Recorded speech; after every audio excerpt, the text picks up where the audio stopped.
Well, hello and welcome. I'm Lisa Fain, CEO of Center for Mentoring Excellence, but here in my capacity as an ambassador to the board of the International Mentoring Association for our continued series interviews with mentoring experts. And I'm thrilled today to be here with Bob Garvey, who's in the sunny UK today. He is one of Europe's leading academic practitioners of mentoring and coaching. Has extensive experience in working internationally and across many sectors of social and economic activity. He's been widely published, is a founding member of one of IMA's really sister organizations, the European Mentoring and Coaching Council, an honorary member of IMA, of course, and honorary president of Coaching York. In 2014, he was awarded a Lifetime Achievement Award for contributions to mentoring and the EMCC's Mentor Award. He's in demand as a keynote speaker at international conferences where he's known for his engaging and challenging style, which I've witnessed myself, and is working on with a range of individuals as coach and mentor, as well as postgraduate certificate in coaching and mentoring with the charity Save the Children, a great organization. Bob, welcome. Yeah, thank you. Thank you. Good to be here. I'm so excited to talk to you because I will say this, the most common question I get from people who are just learning about mentoring is, what's the difference between mentoring and coaching? Oh, what a great question. Yeah. And it's a question that's legitimate to ask. And strangely enough, I've just been writing about that very subject. I sometimes, if I'm running a program, I'll say it all depends on whose book you read as to what's the difference. Yeah.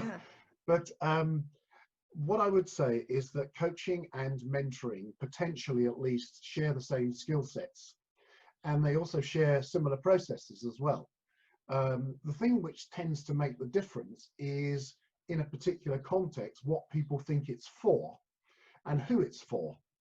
So generally speaking, coaching tends to have much more of a performative leaning. And in Europe particularly, mentoring tends to have a much more developmental leaning. But you do get variations here. So you could say that mentoring can help people with performance. You could also say that mentoring can help people with career progression and with personal and professional issues. Coaching can do the same kinds of things. And I think that it just depends on what people prefer to call this thing. There is also, and I've just been writing about this subject, a shift going on in some of the literature, and it's coming out of some PhD research, some of which I've been supervising, which is saying that coaching and mentoring are morphing, they are hybridizing. So people who engage in this, what I call helping activity, are likely to do a bit of coaching and a little bit of mentoring. And what it depends on are the needs of the person in front of you, the person that you're working with. For example, some European writers on coaching are now talking about coaching being a coach being a facilitator of dialogue. And I would say to this writer, yeah, that's what a mentor is as well. So I think there's a coming together of these ideas, and I think the question of separation is beginning to subside, although I still think that people are concerned about differentiating and things like definitions, which I think definitions vary as well, depending on where you are in the context and what you think it's for, which of course makes it difficult to research, but nevertheless, we are talking about something which people have constructed. And as a social constructivist myself, I see that mentoring and coaching change according to the context and the purpose.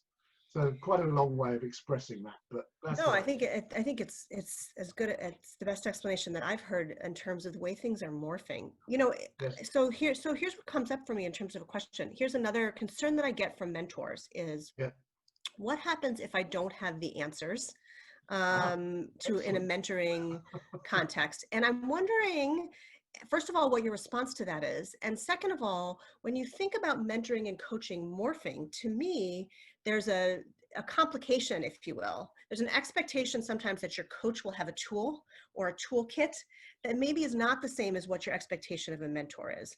So how do you ease that mentor's angst about what they can and can't provide for their mentee in that context? Okay, I would always say to a mentor who said that, that's great. because not knowing means you can be inquisitive, and you can ask your mentee to tell you, to explore it. And do you know what? You might learn something, and wouldn't that be good too?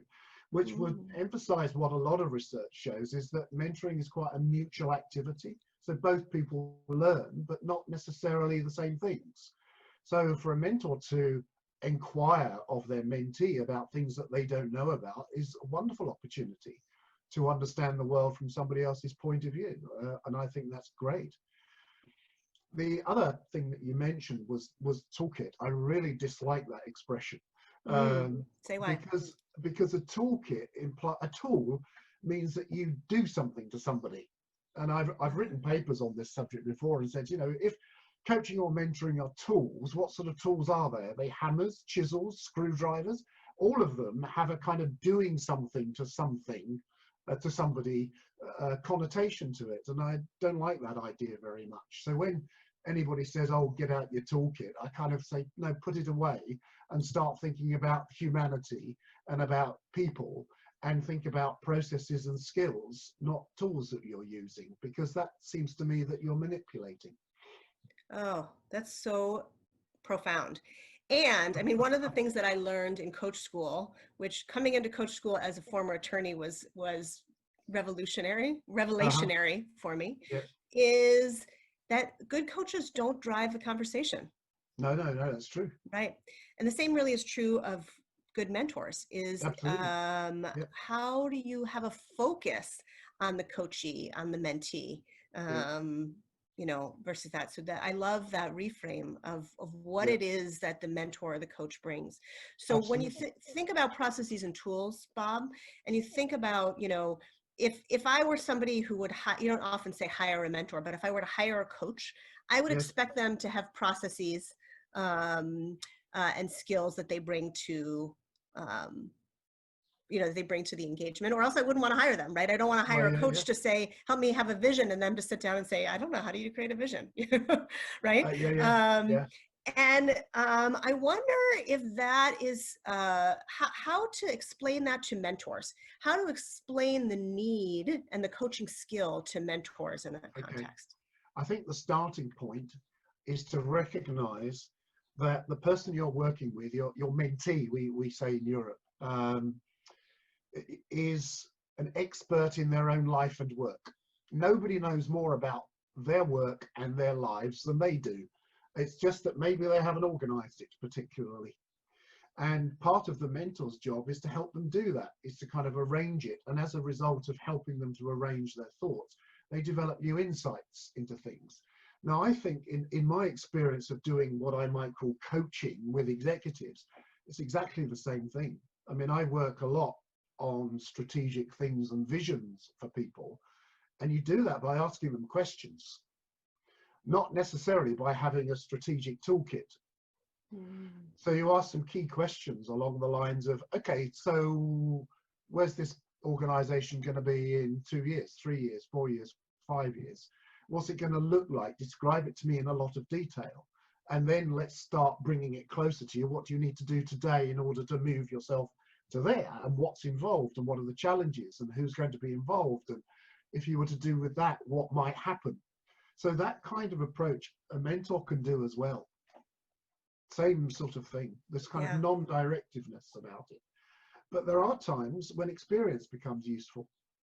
So sometimes when I'm coaching, I know that the people that I'm working with have an expectation that I might share a bit of experience with them, in the same way as you might do with mentoring. And it's not a question of saying, I tell you what you need to do, giving them out advice. It's saying, look, I've had experience of this. Can I share that with you? And we can interrogate that together. We can discuss that together and debate it together. Because I'm not saying my experience was wonderful. It's what happened. But let's talk that through and see if it says anything about your current situation. Yeah. You know, we're so trained in the corporate world to be fixers. I know. You know, like let's, you know, cut to the chase, particularly here in the US, right? Like, here's the answer. Let's go. Let's get it done. Here's what my experience, you know, I know what you're about to say, Bob. Let me tell you what what the solution to your problem is, right? Absolutely. How do you see that approach impacting mentoring and coaching relationships? Well, I think that approach, has a value if you're running a training course, or if you're trying to teach somebody something, or perhaps even worse, give them the benefit of your experience. Um, Mm, you know, and how do you know whether it's relevant to them or not? That's the issue. And if it is a relationship in which people learn, then that's what's key to build up. And I'm very influenced by a whole load of adult development theories in my work, because I know that adults learn through social means, and a mentoring and a coaching relationship is a social relationship between two people. Build that relationship, people start opening up, and people start talking about things that matter to them. If all you do is fix it, I can almost guarantee that if you say, I tell you what you need to do, or here's the solution to your very problem, there's a very strong chance they won't take any notice of you. They'll go and do what they want to do anyway, because people are like that. mm-hmm. Whereas if they have worked it out for themselves and you've helped them think it through, and they've established the steps and the milestones for themselves, and they've got insight into that challenge that they're facing, they're much more likely to do it. My late mother-in-law used to say, nobody ever took any advice unless they wanted to.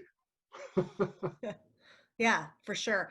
Here's the other danger that I often see is if you come in, in a mentoring relationship, particularly organizational structured mentoring programs, there's a power differential. And Absolutely. a lot of times mentees come in and they want to impress or please their mentor. Oh yeah, yeah, yeah. So you as my mentor, tell me what you think I should do. Yep. I know intuitively that that's not the right path for me because Yes. I'm not you. Mhm. And I try to do it anyway, and it fails. What Yes. happens, A, to my confidence, B, to our mentoring relationship, Yes. and C, to your image of me and my desire to please you? Yeah, absolutely. And actually, this driver to be helpful is not helpful.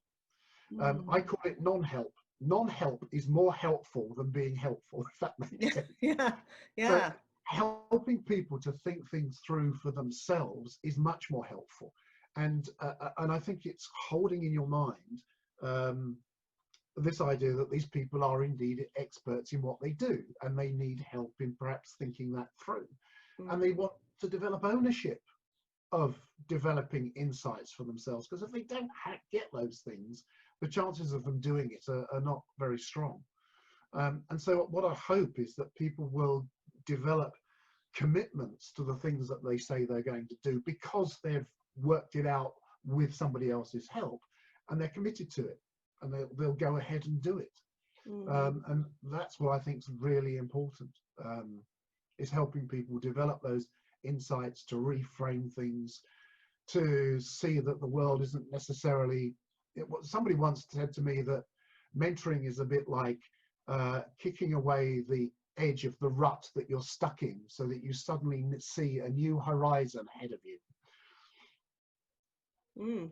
I once There's, made, in the 1990s, when the UK government was sponsoring a lot of mentoring activity, particularly in social sectors, I made a video called New Chances, New Horizons, based on that quote: kick away mm, the rut, the edges of the rut, and you'll see a new horizon ahead of you. mm. I love that. I love that. Yeah, I'm kind of chewing on that a little bit. So, there's something I want to back up a little bit because I got a little carried away in the conversation, and away from what I wanted to ask you about was this that's idea of okay. reciprocity. Well, that's the beauty of these is we let it go in the direction that it has. As the good mentors and coaches we are, we follow the conversation, not necessarily Sure, our sure. script, right? Um, about this idea of reciprocity. So Yeah, in the mentoring context, we talk about reciprocity a lot. We talk, yeah, as yeah. people who study mentoring and who learn about it, we learn that one of the values of the mentoring relationship is that there's a benefit both for the mentor and the mentee. Yes. I'm wondering what your thought about that is in the coaching context. What is the Okay. role of reciprocity in a coaching relationship? Okay. I think that one of the things that does make a difference is payment. Mentoring is very often voluntary. Coaching tends to be paid, so that Mhm. can make a difference. I think what's key is the way in which the relationship is established in the first place. So in both coaching and mentoring, I'm a big advocate of ground rules. If you don't have ground rules, you don't have a baseline from which to work. So that's really important. And those ground rules will change over time. And I also think there's a lot of, to use an Irish expression, there's a lot of ballyhoo written about coaching and this non-directive nature.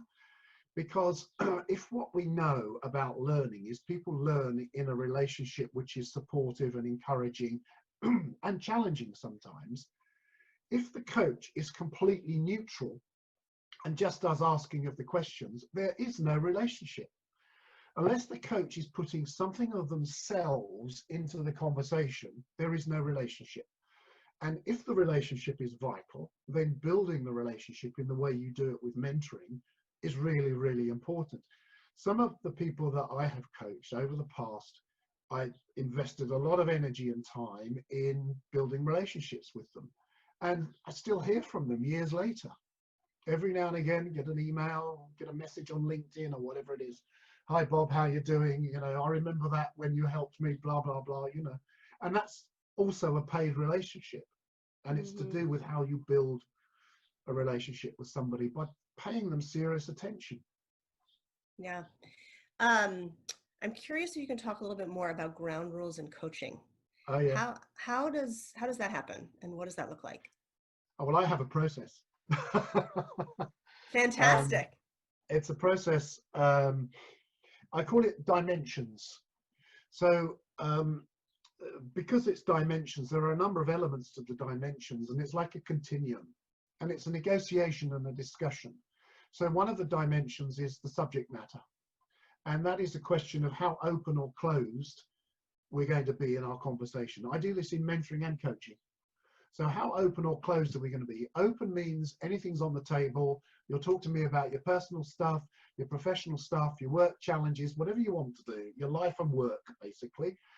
Closed means we're talking about something absolutely specific to do with your work or whatever else. It could be personal, sometimes it is. And we have a discussion about what that might mean and come to an agreement about what open means and what closed means. This is always first meeting. One of the other dimensions is, I call it the formal and informal dimension. So if it's formal, we make appointments with each other, we agree certain amounts of time, we have agreements about where we meet, we talk about note taking and who does it under what circumstances and what's it for. And if it's informal, it's much more relaxed than that. It's a kind of give me a call and we'll set something up. So to what extent do we want an informal relationship? To what extent do we want a formal relationship? We have a discussion, again, about what that means. We also have a discussion about the confidentiality side of it. And the dimensions I use there are how private or public is this information that we're talking about. So private means we keep it completely to ourselves, but public might mean there are certain situations where we might disclose to others under certain circumstances, and what might those circumstances be? What would be fair? What would be reasonable? Another question I would ask would be, who knows about this relationship and who needs to know, and what is it they need to know about it? So again, that's a discussion that we have. Then we have the activity line, which is to do with what does being active or being passive mean in our relationship. So what are my expectations as the coach or the mentor in terms of what my coachee or mentee might be doing in terms of activity, and what do they expect of me? What do they want me to be doing? Really important issue, actually. I mean, are you supposed to be, as their mentor, running around fixing things for them, or what? So we have a discussion about what I think about that and what they think about that, and we come to an agreement about how active or passive it is. I mean, one thing certainly, if both of us are going down the passive route, we haven't got a relationship, that's for certain. So there needs to be sort of activity, you know. Yeah. And the final one is stability, which is being consistent with our rules, our ground rules, being consistent about the processes and the way in which we work, but also saying, from my point of view, if I feel a different process would be suitable for you to help you develop an insight, then I'll ask your permission. I won't just spring it on you. I'll discuss it with you, disclose absolutely what it's about in terms of the process that I'm going to take them through, and they have a choice about whether they want to do it or not, or they can bail out halfway through. And the final point is that all those agreements on those different dimensions will change over time, because the relationship is dynamic and we have to review regularly. So I say we review every third session, or we review if either of us notice that something's changed. And is this the process that you use, whether it's a coaching context or a mentoring context? Absolutely. Yeah, it's co-created by both you and either your coach or your mentee. Co-created, and it's a discussion, and I think it's absolutely fundamental, because if you don't have that baseline, you're not quite sure where you're treading sometimes. And very often, you know, mentors and coaches will say to me, it didn't work out quite well. And my first question is, what ground rules did you have? And if they say none, well, therein lies, ding, ding, ding. therein lies your problem. Exactly. Yeah, yeah. How do you know what the expectations are if you haven't discussed them? Yeah. And, you know, we make all sorts of assumptions about what other people's preferences are in a relationship, a coaching relationship, a mentoring relationship, frankly, any kind of relationship. And if we don't check those, it's a problem. It varies so culturally too. I mean, particularly this idea of boundaries. You had a different name for it, but this idea of specific versus diffuse, or what was the term you used, Bob? What, in terms of the dimensions? Open versus closed, or something, right? Open versus closed. Yeah. I mean, it's really interesting, and I see it across industry. I see it across cultural dimensions. Those kind of expectations. The foundation that an open, trusting relationship rests on is, the foundation that an open relationship rests on is one of building trust. Absolutely. Yeah. Absolutely. Yeah. Do you find let's talk a little bit about that trust building piece, both in the coaching and the mentoring context. Does it differ one to the other? And how do you make sure that there's trust in those relationships? For me, it's the same. It's the same, and it's based on the ground rules and having a thorough discussion. I mean, the whole session can be devoted to the ground rules, the first session. And if it's coaching where I'm charging, I don't charge for that. That's key, right? That's, you know, that's really key. So what do you say to a mentor or somebody who's more of an informal coach, right? Who's not paid in a coaching capacity, but using coaching skills, when they say, how do I build trust in my mentoring and coaching relationships? Create your ground rules, agree them, stick to them, and review them as they change, and be alert to the possibility that might change. Because what can happen is that as the relationship develops, your mentee can get more open with what they say, or they can get more closed with what they say. And part of your skill as a mentor is to notice that something's changed. You know, you've gone deeper into something which is personal to them, perhaps. And you say, I've just noticed that for me, we're moving away from what I thought we'd agreed. Now, can we just talk about that for a few moments? Because that provides security for both people. And it's really important. So this ongoing monitoring and reviewing, saying what you're going to do and doing it, reviewing it, and changing it if need be. Yeah.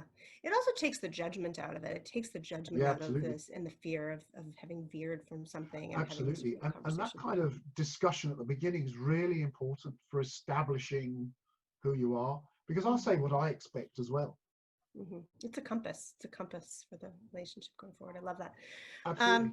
Absolutely. So let's think about this in a different context. If you know, I don't know if you would agree with this statement, Bob, but I often tell leaders that even if they don't have a formal mentoring or a formal coaching relationship, that the skill, the competency of being a mentor and a coach is something that's really important to being a leader. And then I get the question, okay, what do I do with that? Right? So what do you want me to do in my relationships with my team that show me how to demonstrate the mentoring and the coaching competency in my leadership? How would you answer that question? Well, one very straightforward answer is we have one mouth and two ears and use them in those proportions. So actually a good leader does a lot of listening to what's going on. You don't have to be up there shouting from the front. You know, paying attention and listening to what's going on is the sign of somebody who's paying other people attention.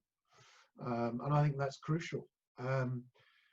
So that's one of the key things. The other is try to suspend judgment and ask questions rather than make statements. Yeah, inquire. Yeah. Inquire. Give people airtime. Really important. Right. So I'm going to, just to be devil's advocate, when I have so many opinions, how do I suspend judgment? Well, it's part of your job as a leader to Yeah. make a decision in the end. But if people have been given a proper hearing and they feel as if they've been given a proper hearing, and then you make your decision and explain it on that basis, then you stand a chance of, you know, you can't please everybody all of the time, and we all know that. You know, life doesn't work like that. But if people have had a hearing, then at least you've taken that into account, and the way in which you present the decision needs to demonstrate that. I think it's crucial. I mean, I myself, I've been a dean in a university, and you know, there are times when you have to disappoint people, and you have to say, "I'm really sorry. I've listened to what you have said, but that can't happen. That just can't happen." Right. Right. It is not, you know, exercising mentoring and coaching competencies is not an abdication of your decision-making Absolutely not. responsibility. It just, Absolutely not. you know, No. the beauty of it, I think, and I wonder if you agree with this, is when you've done that and people have felt, and not just felt, but actually been heard, Yeah. that when you make a decision that they might not agree with, there's so much more trust and acceptance of that decision, because there's this understanding that at least my point of view has been recognized. Yeah, absolutely. Yeah. Absolutely. So yeah, I think that's important. And I can remember many situations where I've given people proper hearings about things, and yeah, and been very firm sometimes, you know. I can remember saying to a colleague, "Look, you've got to tell me the truth here, because I'm going to defend you because you're my colleague, but I'm not going to defend you if you don't tell me the truth. So stop giving me all this rubbish that you're giving me and start giving me the truth." Yeah. And he was a bit shocked. Yeah. What would you say is the top skill of a mentor? Well, you already said listening. So in addition to listening, what would you say is the top skill that most leader, as it relates to the competency of mentoring and coaching, that most leaders kind of are underdeveloped in most leaders? I think listening is a very hard thing to do. Proper listening is a very hard thing to do. And most people say, well, it's dead easy. I just hear you. But it's not the same. It's not the same. Listening is not a skill, in my opinion. Listening is a thought process, which means undivided attention to that person, and paying proper attention to them and not interrupting them, and not trying to gap search. That is, you know, wait for them to stop so you can get in there with your comment. So stop doing that, and stop trying to solve their problem while they're talking, because that means you're not listening to what they're saying. You have to listen to what they say, and then question them on the basis of what they've said. Last week I was invited to observe, using Zoom, some business mentors who were going for a certification. And really I was appalled at what they were doing, because they weren't listening. They were running their own agendas. And every one I saw, I failed because they were running their own agendas and not paying attention to the mentee. They were dishing out wonderful business advice, but you could see the mentee was kind of going, "Oh, I wasn't asking for that." Yeah, so interesting, right? So interesting. Yeah. I was trained early in my career on mediation. Very different skill, by the way, than mentoring and coaching, but the similarity, and I would say that the lesson that mediation taught me is a good mediator listens for the needs and interests of both parties. That's how you come to some acceptable settlement, right? Yes. And you know, unlike mediation, where they say a good result is where both people feel a little bit uncomfortable. That's not what I think good result of a mentoring and a coaching session is. But but this idea of identifying needs and interests and really listening for what somebody's needs are and what their values are is something that's really critical skill, I think, for a mentor Yeah, absolutely. and for a coach. Is there a tip that you have for people who are looking for ways to really identify what somebody values or needs? I think what's really important is that you don't only listen with your ears, but you listen with your eyes as well. You look at them, Mm, you pay attention to them in that way, and you inquire. So you listen very carefully to what people say. And one of the things that I notice in the work that I do is that sometimes people will use figurative language. They will use metaphors and similes. That's giving you clues as to what they're talking about. Sometimes they will say the same thing over and over again. Uh, last year I had somebody that I was working with online, and in the second or third session they must have said the word retirement at least 6 times, so much so that I started to count it. And I said to them, you've said this word retirement 6 or 7 times in the last 10 minutes. Is this what you're wanting to talk about? No, I don't think so. I said, but you said it. And they stopped and they said, I think it is. So you can get clues as to what people are talking about if you genuinely listen to them, listen for the figurative language, listen for repeated terminology. You can see how they're feeling if you look at them as mm, well, observe what they're doing. And that gives you clues, and then that should formulate your question, which you float out and see what comes back. yeah, it's the words and the music and the melody and all of that, right? That you're Yeah, really listening absolutely. for. Yeah. I'm, I read a statistic somewhere. I'm probably getting the numbers wrong, Bob, but that what you say is actually like 10% your words, and Absolutely. 90% the body language and the tone. Yeah, Um, yeah. It's like a all big of this. iceberg. It is it's a big iceberg. There's an inclusive leadership skill that I've been talking a lot about in the diversity and inclusion context called name the dynamic. Okay. And name the dynamic. It just occurred to me just now to bring it up because it really is a good mentor, a good coach does this intuitively. Name the dynamic is that situation where I don't know if you've ever been in a meeting where something's really awkward, or there's this thing hanging in the air, right? Yeah, And nobody mentions it. You just kind of press on to the business, and yeah, then things explode about what was in the meeting, or people, there's this discomfort and this awkwardness. So the name of the dynamic is saying there feels like there's something hanging in the air. What's this about? Right? right. It's really naming that. And you've just, for me, connected the dots between this concept that I've been talking a lot about, name the dynamic, in the last couple of weeks, and Yeah, what good coaches and mentors do. yeah. One of the things that I've been working with for a long time is going back to Aristotle, ancient Greece, Oh, you've frozen. and thinking about his 3. He talks about techne, episteme, and phronesis, and so much orientation on leadership development, coach development, mentor development is on techne and episteme.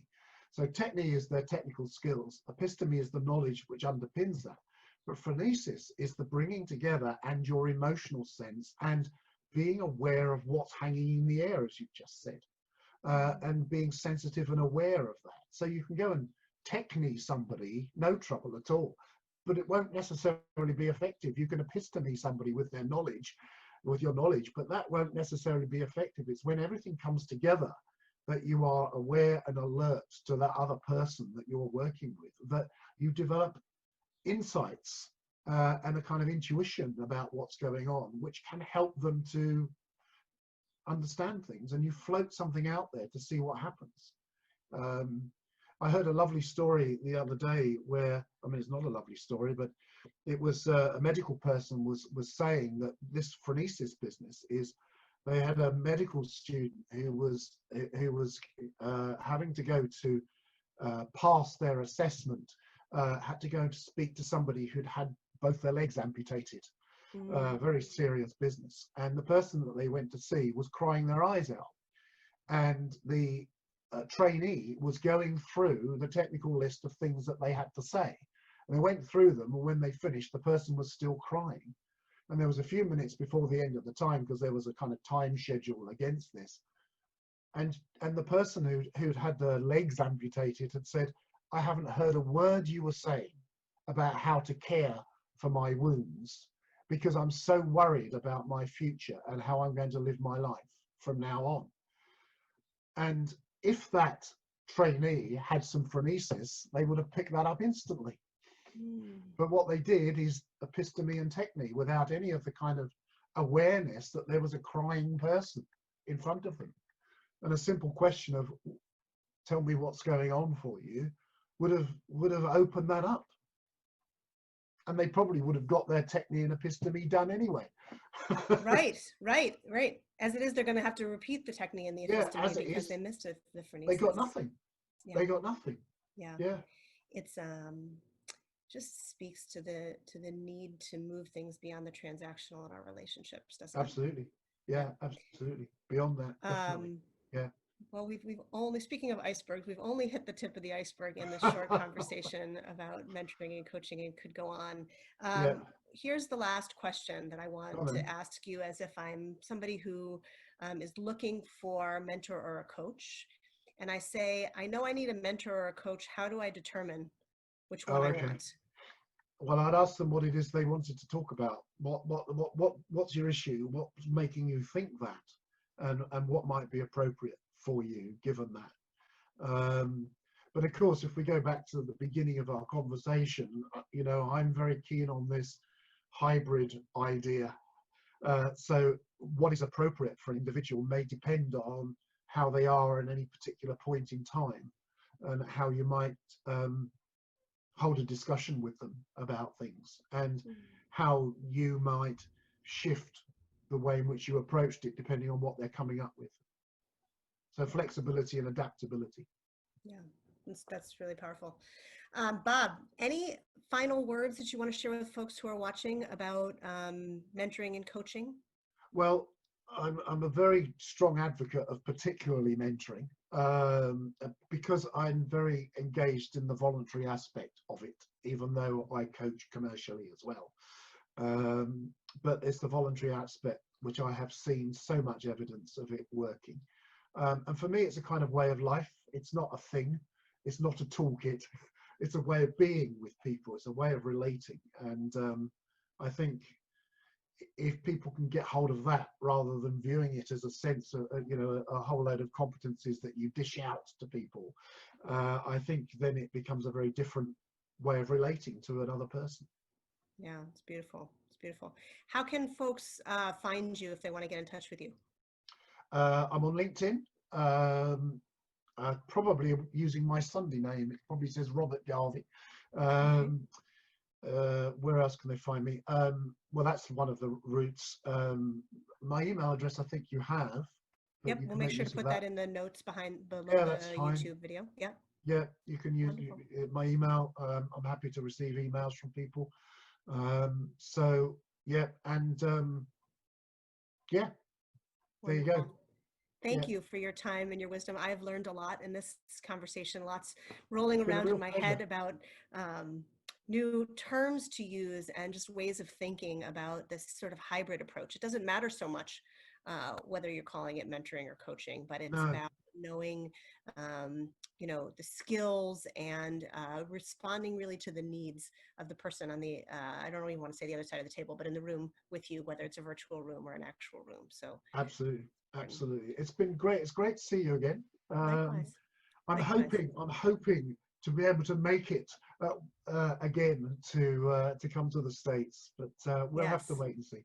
Yeah, and for those watching, there's an IMA conference in, well, fingers crossed, in person in January of next year, but if not, it'll certainly be virtual. So typically that's where we encounter one another. So hopefully well, I hope to be able to come, but I'm not sure. My personal circumstances may change, so don't know. Yeah, fingers crossed to see you. All right, Bob, thank you so much. Real pleasure. Great to see you. Good to see you. Have a good rest of the day.